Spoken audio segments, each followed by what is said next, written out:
Dan ada sedikit bocoran juga beberapa hal yang tidak disukai oleh wewe gombel. Yang pertama, mereka tidak menyukai aroma bawang putih. Yang kedua, mereka juga tidak suka dengan garam. Kasus yang terjadi di Mojokerto itu bukan berarti si wewe gombel ini membunuh.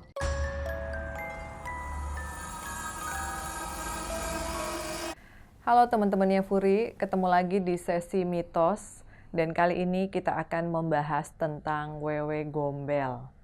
Tetapi sebelum bercerita tentang sosok wewe gombel, jangan lupa untuk like, subscribe, share, dan juga komen di YouTube channelnya Furi Harun. Dan aktifkan notifikasinya supaya kalian mendapatkan pemberitahuan dari setiap segmen yang ada di tayangan YouTube channel kita. Nah, sebelum berbicara tentang wewe gombel, kalian harus melihat video ya, di mana di sini diunggah ada balita umur 2 tahun yang diculik oleh wewe gombel yang cukup menggemparkan warga Jember. Ya Allah, temui kena. Pegang makan nak. Pegang makan nak. Ya Allah. Ya Allah kan kena. Selamatkan kena. Ya Allah. Nak.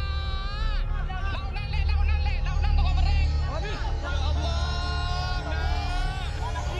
Alhamdulillah ya Allah. Alhamdulillah ya Allah. Alhamdulillah nak. Nah, itu tadi kira-kira videonya ya. Jadi berita yang menggemparkan beberapa waktu lalu ini datang dari video balita berusia 2 tahun yang diculik wewe gombel. Sebuah video yang beredar pada sosial media TikTok ya, serta warga di Dusun Karangbayat, Kecamatan Sumber Baru, Kabupaten Jember sempat menghebohkan jagat maya. Jadi pasalnya di satu unggahan akun Aki Mazam ya, @akimazam, kalian bisa lihat juga, bisa search juga TikToknya, memperlihatkan ada sejumlah warga yang sedang berteriak seperti menemukan sesuatu. Yang di video tersebut justru terlihat ada seorang bapak-bapak yang lari-lari dan menggendong anak berusia 2 tahun yang diduga hilang karena diculik oleh sosok wewe gombel. Nah, jadi warga di sana juga menuturkan dalam proses pencarian hanya menggunakan penerangan seadanya sampai akhirnya korban kemudian ditemukan di tepi sungai yang berada di area kebun karet daerah setempat. Ya, jadi kata-katanya kurang lebih kayak ya Allah selamat kamu nak, ya udah pasti semua orang juga lega, happy ya anak tersebut akhirnya diketemukan, alhamdulillah gitu ya. Jadi kira-kira sudah bisa dibayangkan bahwa ada sekelompok warga yang memang lagi mencari anak kecil yang akhirnya ketemu di pinggiran sungai. Nah, peristiwa yang terjadi tanggal 5 Juli 2022 itu juga sempat viral nih ya.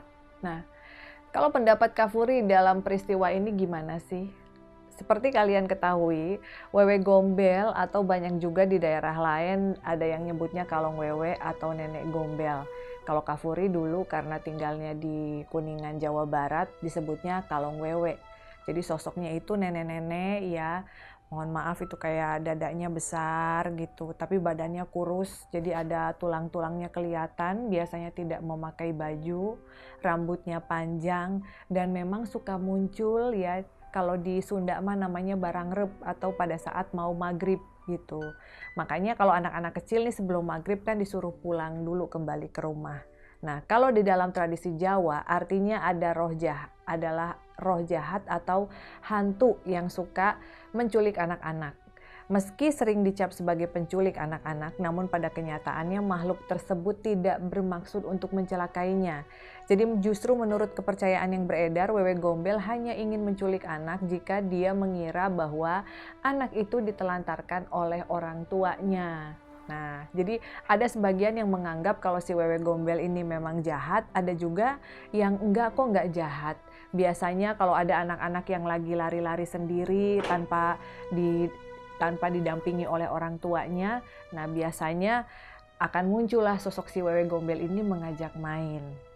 Jadi sebenarnya di dalam peristiwa ini kita bisa belajar dari sosok makhluk seperti wewe gombel bila kita sebagai orang tua yang pertama tidak boleh menelantarkan anak yang merupakan titipan dari Tuhan kepada kita ya. Apalagi kalau misalnya sampai dihabisi nyawanya, diaborsi. Jadi istilahnya kayak wewe gombel aja sayang sama anak gitu ya, ngajak main gitu kepada anak yang ditelantarkan. Masa kita sebagai manusia harus menelantarkan anak kayak gitu. Oke, dan bicara tentang wewe gombel ya, sebelumnya Kak Furi juga pernah ada di artikel Okezone tahun 2019 pada saat ada seorang bocah laki-laki ya yang ditemukan meninggal, yang konon katanya di Mojokerto ini habis diculik oleh wewe gombel. Nah, pada saat bersamaan banyak juga anak-anak indigo yang ikut ditanyain nih, apakah benar sosok wewe gombel ini akan membunuh gitu anak yang dia culik gitu. Kalau sepengetahuan Kak Furi ya, karena Kak Furi pernah observasi di sebuah tempat yang memang terkenal ada wewe gombelnya ya. Biasanya si wewe gombel ini muncul memang di jam-jam maghrib atau kita bilangnya jam-jam buka portal ya ke dimensi alam lain. Makanya kalau sebelum maghrib itu anak-anak yang lagi bermain di luar rumah itu para orang tua harus segera ngajak pulang ya, mandi untuk persiapan. Jadi jangan sampai udah maghrib, udah beduk maghrib anak masih keluyuran. Orang tua juga nggak merhatiin anaknya di mana. Dan yang kedua, wewe gombel ini juga senang sekali ya berdiam di lokasi yang ada pohon besar dan air. Nah, jadi bisa aja di bantaran sungai, di danau, atau di daerah-daerah pokoknya yang sering air mengalir dan juga ada pohon besarnya. Mereka seperti memiliki sebuah rumah ya teman-teman, rumah yang gede, yang di situ biasanya dia akan mengajak main si anak kecil ini. Nah, kenapa anak kecil bisa masuk ke dimensi wewe gombel? Karena kan mereka itu dipercaya masih suci gitu. Masih suci, pikiran anak kecil juga masih belum banyak dosanya, sehingga mereka dengan mudah percaya bahwa si wewe gombel ini sebenarnya adalah sosok yang baik, sosok nenek-nenek yang mengajak mereka main gitu, bukan sosok yang membahayakan. Nah, tetapi kasus yang terjadi di Mojokerto itu bukan berarti si wewe gombel ini membunuh. Hanya saja karena si anak ini terlalu anteng main sendirian di air di bantaran sungai, akhirnya jatuh dan terbawa arus seperti itu. Jadi di sini perlu sekali pengawasan orang tua ya untuk bisa mengawasi anak-anaknya, untuk bisa diperingati anaknya jangan main di pinggiran sungai takut terbawa arus gitu. Jadi jangan sampai karena kita teledor akhirnya karena nggak mau disalahkan nyalahin wewe gombel, padahal sudah jelas kita juga sebagai orang tua harus menjaga jangan sampai anak-anak main di sekitaran sungai gitu karena berbahaya dan licin gitu. Dan ada sedikit bocoran juga beberapa hal yang tidak disukai oleh wewe gombel. Nah, ini terutama untuk kalian yang mungkin ya, aduh kadang sibuk kerja, nggak sempat mengawasi anak-anak juga gitu.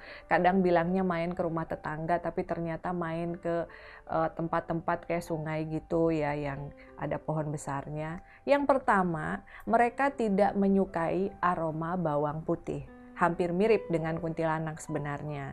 Jadi ada beberapa masyarakat ya kalau dulu di pedesaan ya di kampungnya Kak Furi, ya udah sok kalau mau main jauh-jauh, tapi nih bawa bawang putih. Jadi si bawang putihnya itu harus dibuka dulu kulitnya. Kenapa? Karena dari situ aromanya menyengat dan dipercaya tidak disukai oleh makhluk halus.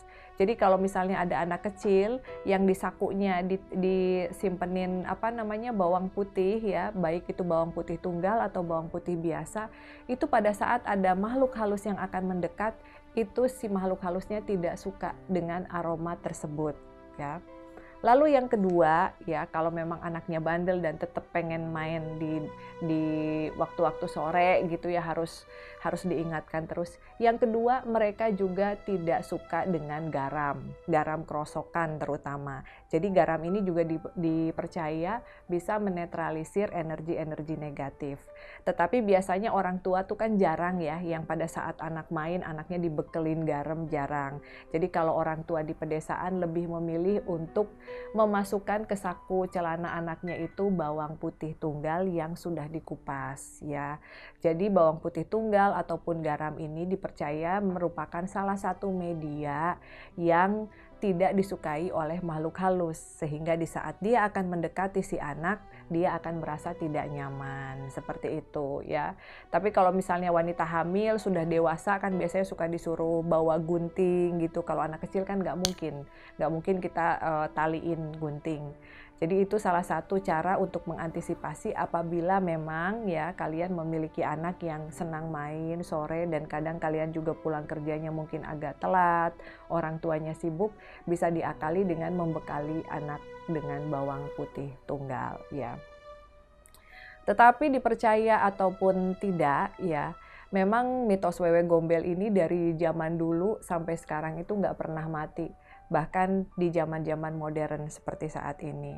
Nah, untuk kalian misalnya yang sekarang lagi nonton nih ya, subscribernya Furi Harun, dan mungkin memiliki pengalaman pernah diculik, atau mungkin tetangganya atau saudaranya pernah digangguin oleh sosok wewe gombel, atau pernah melihat penampakan wewe gombel, kalian juga bisa share di kolom komentar, atau kalian juga bisa share cerita-cerita misteri kalian ke Instagramnya Furi Harun. Jadi siapa tahu nanti cerita kalian juga menarik dan akan kita kupas ya di tayangan mitos ataupun di tayangan YouTube channel Furi Harun yang lain gitu.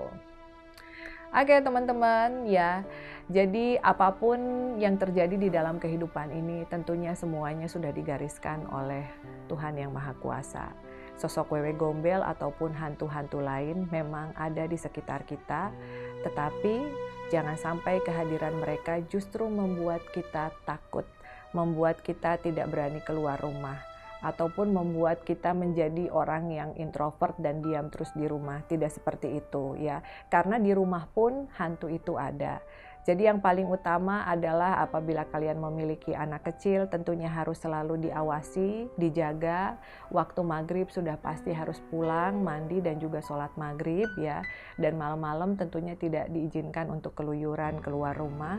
Lalu yang kedua, senantiasa mengajarkan anak-anak untuk berdoa sedari kecil. Jadi mereka juga sudah biasa berdoa karena banyak sekali doa-doa yang bisa menjauhkan dan menangkal gangguan dari hantu. Seperti itu. Oke, sekian bahasan kita tentang wewe gombel. Kak Furi kali ini ditemanin sama Falak ya, karena belum ada gambar wewe gombelnya ya. Nah, buat kalian juga yang mungkin penggemar film-film horor pasti tahu lah. Dan nanti kita akan bahas sedikit tentang Falak di sesi yang berbeda. Oke, see you on the next episode. Bye-bye.